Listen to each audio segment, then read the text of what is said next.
Bonjour à tous et bienvenue sur la chaîne de Marine, maman éducatrice. On se retrouve aujourd'hui pour parler de rangement et d'organisation des jeux et des livres de nos enfants. C'est parti!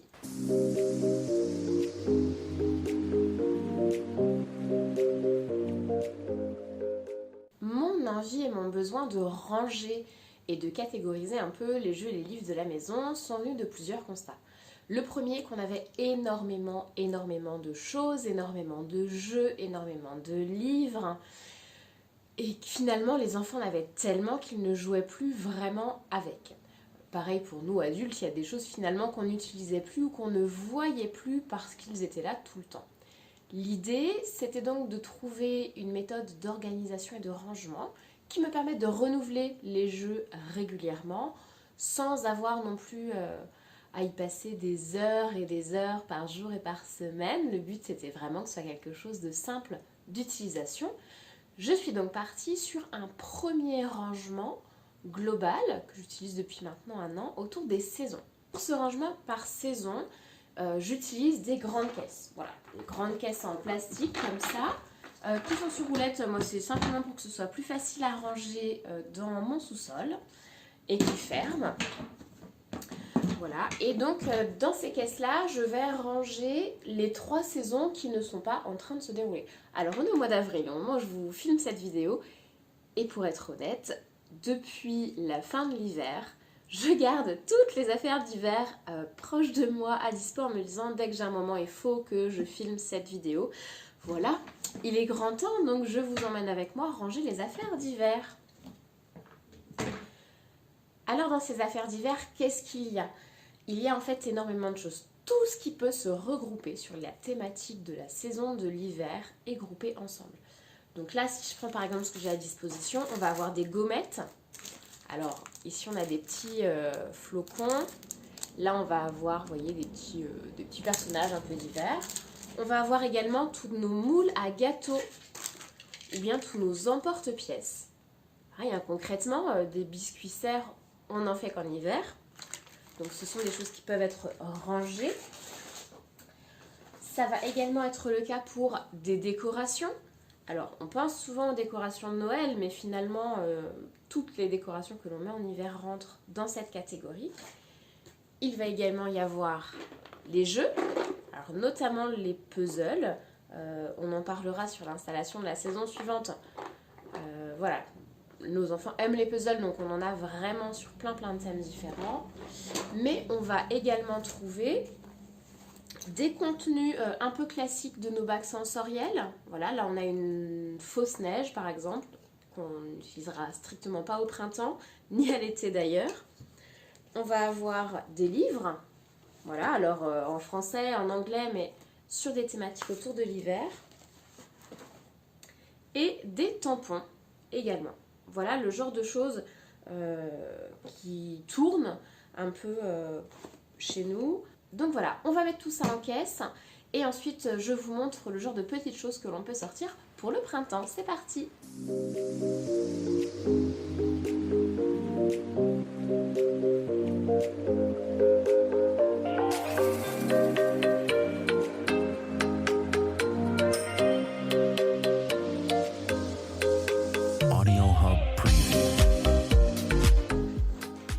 Alors oui, j'ai juste oublié de vous parler de ce que je fais, des petits dessins, des cartes, des peintures des enfants, voilà. Je garde et en fait j'en fais des albums de saison. Je pense que je vous ferai une vidéo spécifique là-dessus, mais voilà, les enfants ont un album avec la saison en cours dans laquelle on met en fait des photos de ce qu'ils font et tout. Et donc en fait à la fin de la saison, je récupère moi toutes les photos que l'on a pu imprimer, tous les dessins, les chansons qu'on a pu chanter ensemble autour du thème. Et en fait je mets tout ça dans des plus grands albums que les enfants pourront consulter en grandissant. Mais voilà, ils n'ont en fait à disposition en permanence qu'un petit album de cette taille-là avec ce qu'ils font en ce moment qui va les aider à raconter. Voilà, je pense que je vous ferai une vidéo spécifique sur ces petits albums de saison. C'est quelque chose qui est très c'est quelque chose qui est très très simple à mettre en place et qui permet vraiment un développement du langage super intéressant. Donc voilà, je vais finir de ranger tout ça.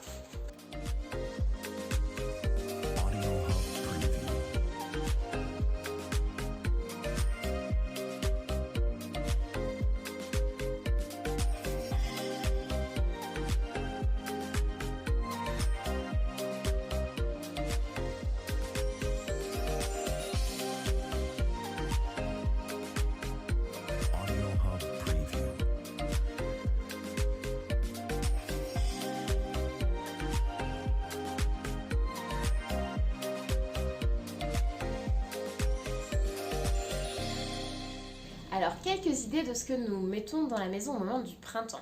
Il y a déjà que je vous ai déjà montré sur Instagram des cadres, puisqu'on a nous un certain nombre de cadres à la maison dont on change le contenu à chaque saison. Généralement, on y met des peintures ou des dessins des enfants. Nous avons aussi des petites décorations. Alors, encore une fois, hein, c'est fait par les enfants, mais ils adorent. Ça permet aussi d'avoir des petites activités à leur faire faire en lien avec la thématique de printemps. On va avoir des puzzles. Alors, les oiseaux et les insectes, parce qu'effectivement, ce sont des animaux que l'on observe énormément au printemps. Donc, notre thème de printemps tourne quand même autour de ça. Pareil autour des livres. Voilà, alors un grand classique, hein, celui-ci pareil, je vous l'ai déjà montré sur Instagram au printemps dernier d'ailleurs. Elle s'en était un peu lassée et là le fait de le ressortir à ce printemps, Mademoiselle E y passe énormément de temps, elle adore. On sent vraiment voilà, qu'elle a pris plaisir à retrouver ce livre-là.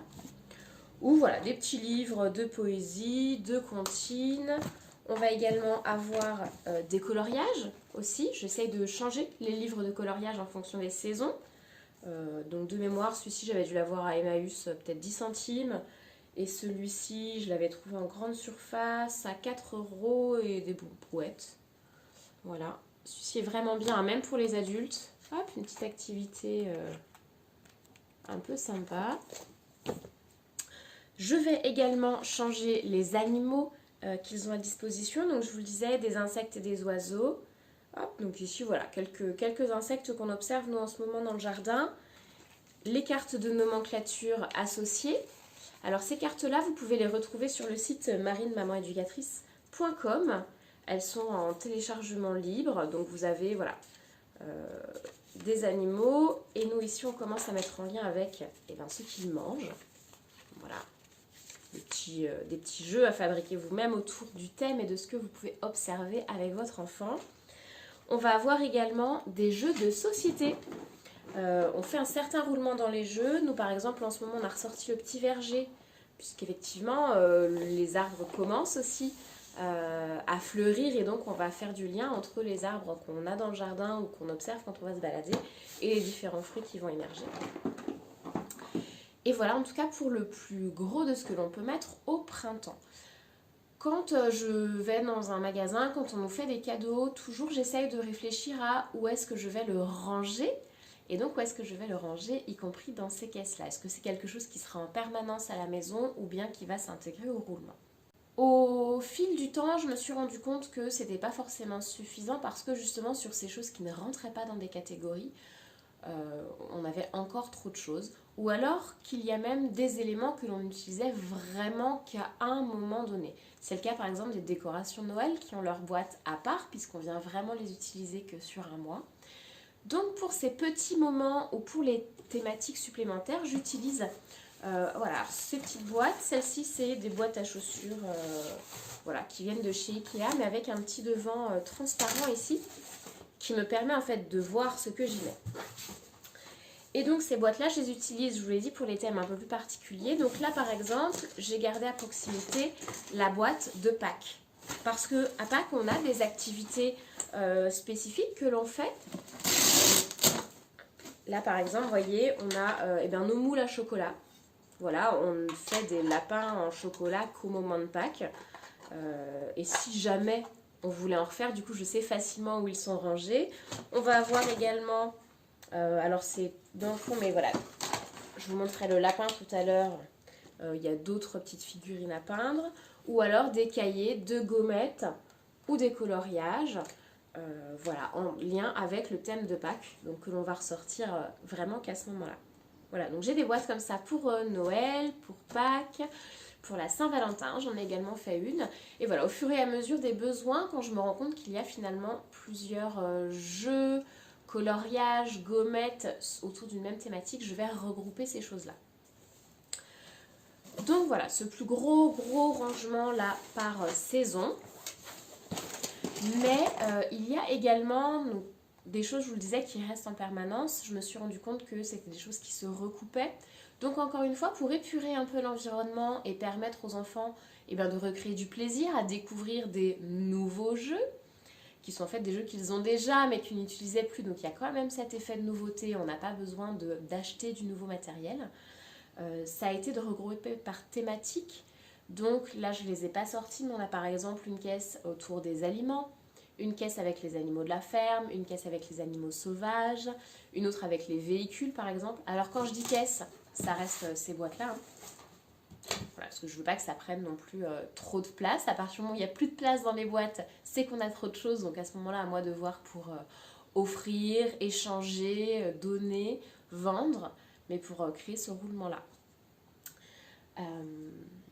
Qu'est-ce que j'ai oublié de vous dire? Eh bien si que ces changements-là, autant les changements des saisons, je les fais avec les enfants. Parce que ça nous permet justement de marquer ce changement-là dans l'année, de créer aussi un virage, un tournant, de parler de l'environnement, de la nature et du cycle de la Terre. Autant les changements des petites boîtes d'activités, ça c'est moi qui les fais en fonction de ce que je juge nécessaire, quand je vois que les enfants commencent à s'ennuyer sur une thématique, ou alors quand on va avoir des choses particulières de prévues. C'est le cas par exemple si on va voir un événement, je sais pas moi, un départ de montgolfière par exemple. Je sais que dans le mois qui précède, je vais sortir les jeux autour de la thématique des véhicules, tout simplement pour pouvoir préparer ce moment-là, évoquer le vocabulaire et puis créer de l'intérêt autour de cette sortie. Pareil, si par exemple vous allez à l'aquarium, eh bien c'est peut-être un moment où on va ressortir des animaux marins. Même si voilà, c'est pas forcément l'été. Je sais que l'été est très lié à la mer puisque c'est là qu'on va en vacances, mais je sais que c'est pas le cas de tout le monde. Certains vont préférer la montagne. Auquel cas, sortez les affaires de montagne l'été, il n'y a pas de problème. Faites-le en lien avec votre quotidien. Alors, une dernière chose, ces boîtes, je les utilise aussi pour tout ce qui va être exploitation d'albums. Donc, très souvent, quand même, en lien avec mes thèmes, je vous montre rapidement par exemple. Hop. Donc, dans cette boîte-là, alors dans les grandes boîtes comme ça, je peux mettre moi 2 exploitations différentes. Vous voyez, avec un couvercle, ça me permet quand même d'économiser en place. Mais on a par exemple, hop, autour d'un livre ici et des couleurs, vous voyez, on va avoir plusieurs livres. Et quand je tombe sur des fiches d'activité ou encore une fois sur des gommettes ou des choses comme ça qui collent à un thème, je les glisse dedans. Ça me permet, en plus de ça, d'avoir toujours des activités d'avance à proposer à mes enfants ou aux enfants des invités qui viennent à la maison.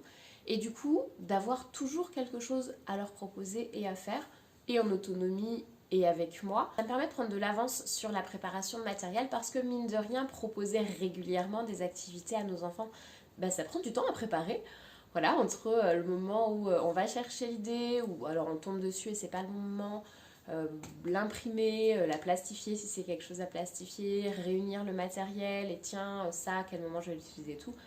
En faisant ça un peu au fur et à mesure et en rangeant directement dans les boîtes des thématiques associées, ça me permet vraiment d'avoir des choses déjà à disposition et de démarrer un nouveau thème sans me mettre la pression en me disant voilà ok mince, dans une semaine c'est le printemps, moi j'ai rien de prévu.